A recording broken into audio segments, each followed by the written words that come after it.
Meanwhile, in Washington, Donald Trump asked Congress for nearly $70 billion in supplementary funding to cover the cost of the Iran war. That proposal landing just a day after Congress passed a largely symbolic resolution calling on Trump to end U.S. hostilities with Iran unless lawmakers explicitly authorize military action. Trump faced pointed criticism over the Iran war in a closed-door meeting with fellow Republicans Wednesday.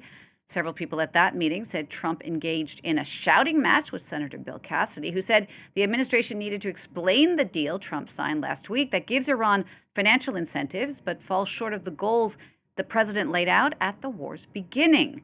For more analysis on all of that, I'm joined on the set by France 24's Doug Herbert. Doug, we hear about this angry shouting match with several members of Donald Trump's own party during that lunch with Senate Republicans Wednesday. What more do we know about it? What provoked the outburst? How serious was it? I'll answer by asking you questions, Jeannie. Is Trump putting his own political grievances above his party? Is he putting his own self-interest, his own personal interests above those of his party? You might say banish the thought.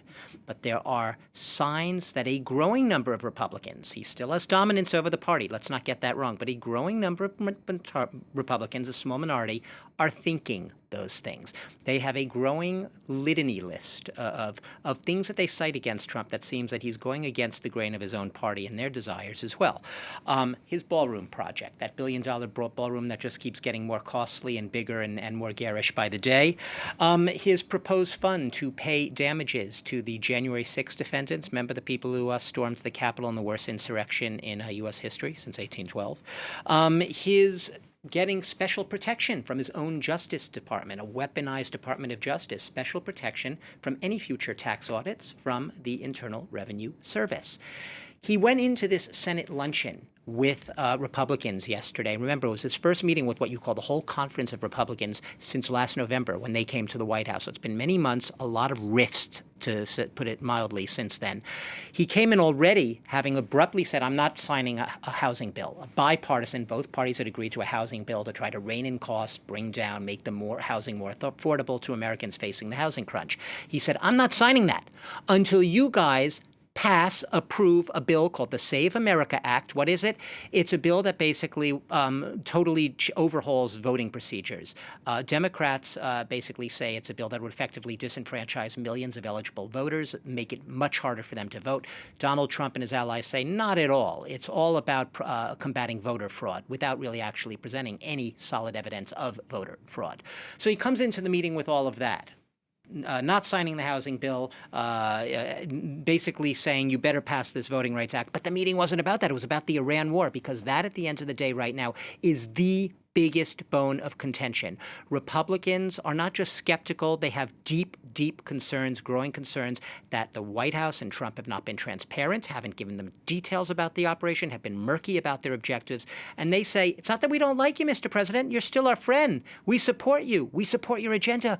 We just want to know more about what that agenda is about. This is what provoked that shouting match. And he called out, as you said, notably 4 Republicans who had broken ranks on Wednesday with their party, with their party in order to basically say, you need to come to Congress to get authorization if you want to continue this war beyond a 60-day limit.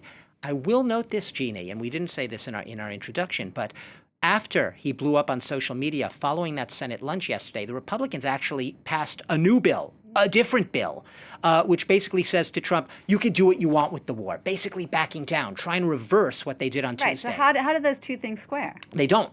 They don't square at all. They are two distinct, separate bills. There's no such thing. This bill was not a bill to reverse the previous bill. The bill they passed on Tuesday, basically the War Powers Act, saying, Congress basically wrestling back power for itself, saying, hey, remember the Constitution? The Constitution actually gives us not just a right to do this, but a responsibility to do this, an obligation to basically call the shots in war.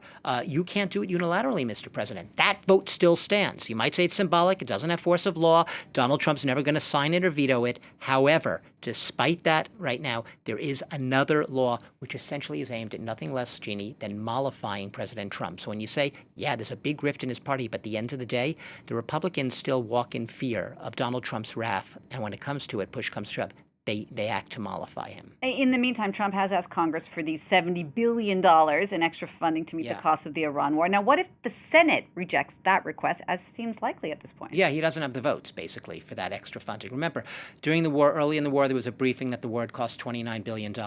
Most people say that the estimate's actually much higher in terms of what the war has actually cost.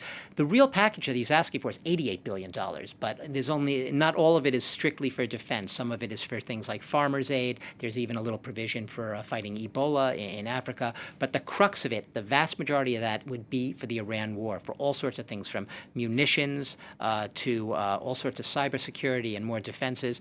And the Republicans are basically, it's not that they're dead set against giving the money. They want to know how it's being spent. They want to know what the objectives are going forward. Right now, he does not have the votes, but Donald Trump does not take no for an answer. Not because I'm saying it, because he himself has explicitly made it clear he won't take no for an answer. And if you defy his will, it's not because you're asking for accountability, Jeannie. In Donald Trump's world perspective, it's because you're a low IQ, you loser, who needs to be educated. And once you're educated, you will see it his way, and he will get his will.